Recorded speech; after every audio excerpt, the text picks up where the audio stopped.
Hey, it's Amy. Welcome back to my channel. If you've been running for a while and want to start doing longer runs, it can be hard to know how to safely add mileage to your training. In today's video, I share a few tips to help you increase your distance and hopefully stay injury-free and just enjoying your longer runs. But first, don't forget to hit the subscribe button and the bell icon so you get notified every time I upload a new video. And if there's any specific topic or video you'd like to see me do, please tell me in a comment below.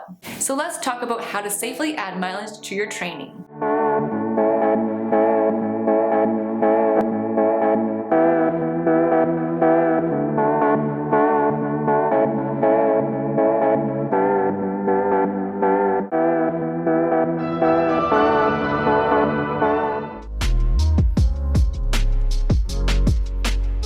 Tip number 1. No sudden increases in your mileage. This basically means that if you run 30 kilometers one week, you shouldn't go run 50 kilometers the next week. But why not? Our bodies need time to adjust to the demands of running, and if you suddenly overwhelm it with just lots and lots of mileage, it may not know what to do and you could possibly get injured. Our body is pretty good at giving us signals that something's not okay or it just doesn't like what we're doing. This could come in the form of shin splints, IT band issues, swelling, or just severe soreness. I remember when I was getting back into running again, maybe 5 years ago, and I just suddenly decided to run a half marathon. Knowing all that I know now, I probably should have started with a 10-kilometer training plan before just jumping right into higher mileage that I was ever used to doing. In high school, I was a 1 to 400 meter runner, not a long distance runner at all. And I think the longest run I've ever done was probably a 5-kilometer run. There were times in my training that I could barely walk because my IT bands were so inflamed that it hurt a lot to walk. Even during the race, my IT bands were hurting, so a few signs that my body wasn't exactly liking the sudden increase in mileage. Eventually, my IT band issues went away until last fall of 2020 that it came back up again, but that's another story. But I could have saved myself a lot of soreness and pain if I had just maybe started with slightly less volume or mileage to my training and built a little more gradually. I was also not following a very good training plan, and having a training plan that's really structured in a way that incorporates recovery and doesn't suddenly spike your kilometers really makes a difference. So unless you want to be sidelined from running, don't suddenly increase your mileage. Tip number 2. Don't increase speed and distance at the same time. By doing both, this could cause an injury. I sense a theme here. It's important to hold one constant while you increase the other. If you try to do both at the same time, again, it could overwhelm your body and you could get burnt out physically and even mentally too. When we run, we're not only training our body, but also our mind too. Our mind has a huge impact on our running and how we can do in racing or just in general, and if we are just constantly just doing big workouts, big mileage, big everything, our body could just get tired, but also our mind can be trained too. My advice is to pick one goal for your training cycle. If you want to get faster, focus on getting that speed without also worrying about hitting super high mileage, or vice versa.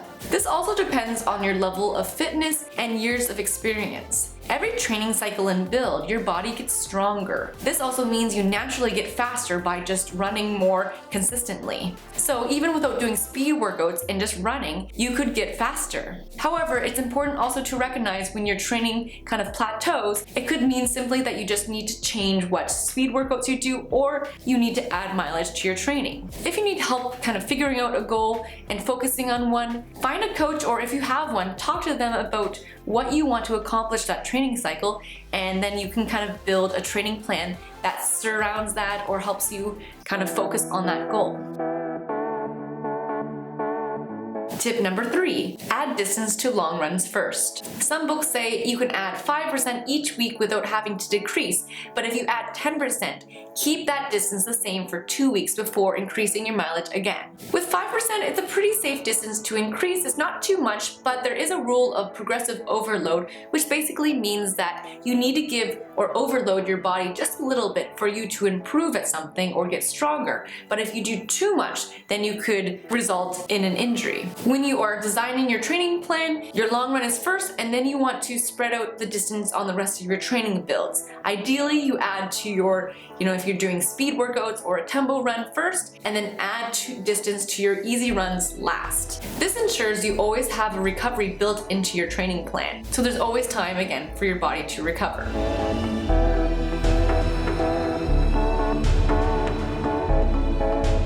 I believe it's a good idea to have one run during the week that's slightly longer. When we do longer runs, it improves our cardiovascular and muscular endurance. Our body uses fueling more efficiently, and there's just so many benefits to doing a longer run. But again, only one long run. I wouldn't do each run long, and all the same distance, as that doesn't give your body the time to recover, and you could even plateau or see a decline in your performance because you're just so tired you can't hit your mileage or your runs very well because, again, you're tired. Or you just become unmotivated to run, which is never a nice feeling. So to recap, increase your mileage by 5% each week. However, if you add 10% or a bit more one week, try to keep the same distance the next week. Add to your slightly longer midweek training runs like your intervals or even just a couple during the week, and add to your easy runs last. Basically, you want to alternate hard, easy days throughout your training week. Tip number 4, reduce mileage every 2 to 3 weeks. Another general rule of thumb is to reduce your weekly mileage by around 20%. So what that looks like is if you run 100 kilometers a week, you run 80 kilometers in your recovery week. This will allow for additional recovery when you add the hard weeks and then an easy week, or easier week. This gives our body a chance to recover both mentally and physically. I'm currently doing a recovery week, and I didn't realize how much I needed it. I was getting kind of tired and not super excited to go on my runs before, and this week it's just been a kind of a bit of a relief knowing I only have to do 6 kilometers instead of 9 or 10 or etc. So I'm appreciating more and more the recovery weeks. Which brings me to recovery. Tip number 5, recovery. When you start adding more distance and volume to your training week, it becomes even more important to recover properly. This is done in many different ways, but one of them is sleeping enough. Sleep plays a critical role in restoring the body, especially after hard efforts or long runs. Another reason is mentally too. When you have lack of sleep, it's just so easy to be hard on yourself, and it's just easy to kind of go down a spiral, or I find so at least. So getting enough sleep, I can really tell when I haven't slept enough. There's even evidence that lack of sleep interferes with the metabolism of glucose, which muscles depend on for recovery. Lack of sleep can affect your immune system and make you more susceptible to being sick. And lastly, lack of sleep can also cause weight gain. Leptin, a brain hormone that regulates appetite, isn't secreted enough in adequate quantities when you don't get more than 6 hours of sleep. So that could really affect your eating.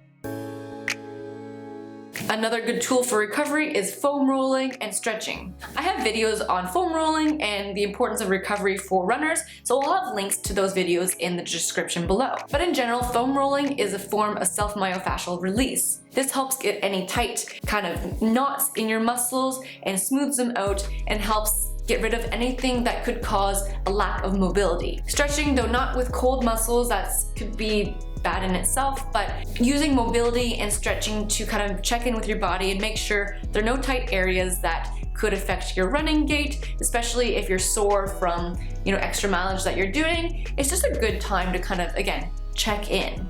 And lastly, if you're feeling off, it might be a good idea to go see a physiotherapist or a chiropractor or a massage therapist. These are medical professionals, and they can help, make sure that everything's in alignment and everything's working properly. So when you're adding the mileage, you're not going to be causing an injury because you're running on something that's not working properly, or, that's something they could help you with.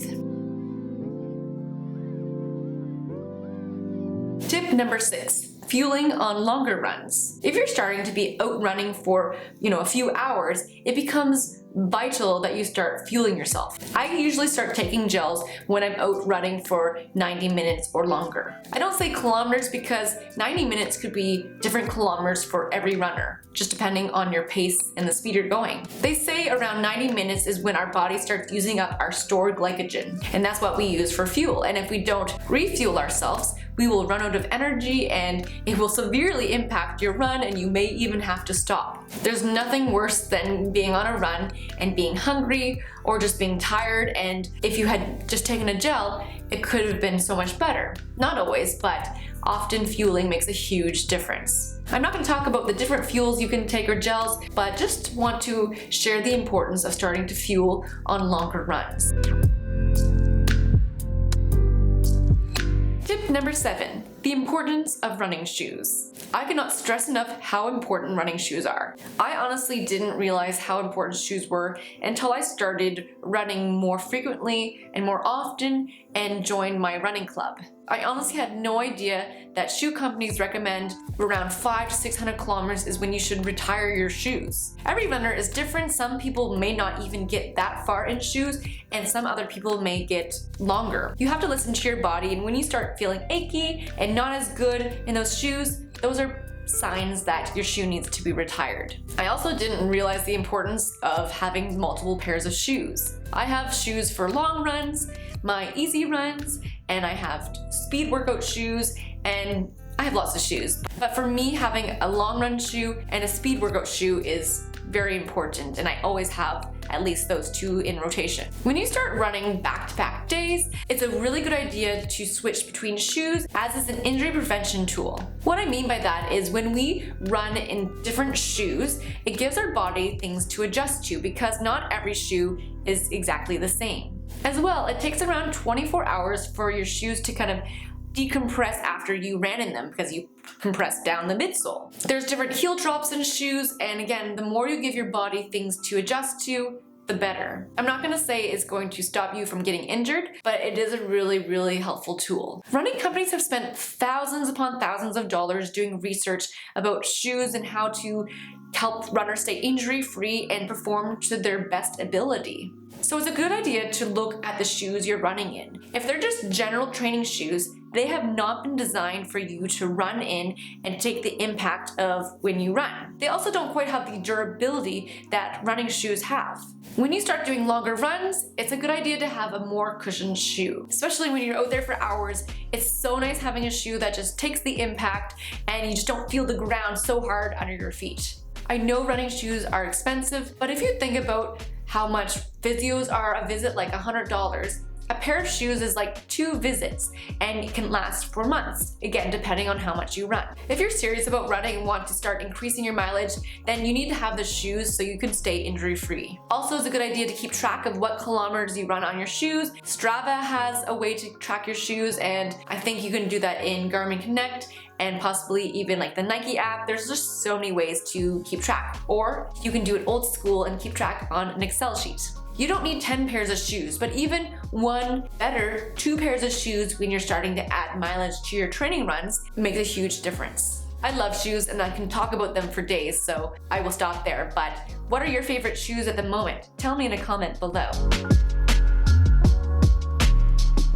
Tip number 8. The rule of individual differences. This simply means that we are all unique individuals, and we will all have different responses to training plans or training programs. This is another way of saying that one size does not fit all for training. With this principle in mind, it's super important to realize that not every runner needs to do high mileage and responds to maybe more higher intensity rather than big mileage. Or again, the other way, big mileage and maybe not super high intensity of speed. It's okay if your body does not like high mileage. There are so many professional runners, and I know a lot of amazing runners who don't do high mileage and still crush workouts and races. I think it's just important to realize how your body responds, and if you're just constantly getting injured from doing super high mileage, then don't do it. You can do other things to improve, like speed workouts, strength training, cross training, and so many other things. But if you can add mileage and do it safely, then why not? The only way to get better at running is running. So if you're finding yourself improving with the mileage that you're doing, then stay at that mileage. However, if you find yourself in a plateau in your training, it could possibly mean that you need to change something, whether that's doing different speed workouts or doing higher mileage. If you're trying to safely add mileage to your training week, I hope you found the tips in this video helpful. And if you like this video, tap that thumbs up button. Happy running, and I'll see you next time.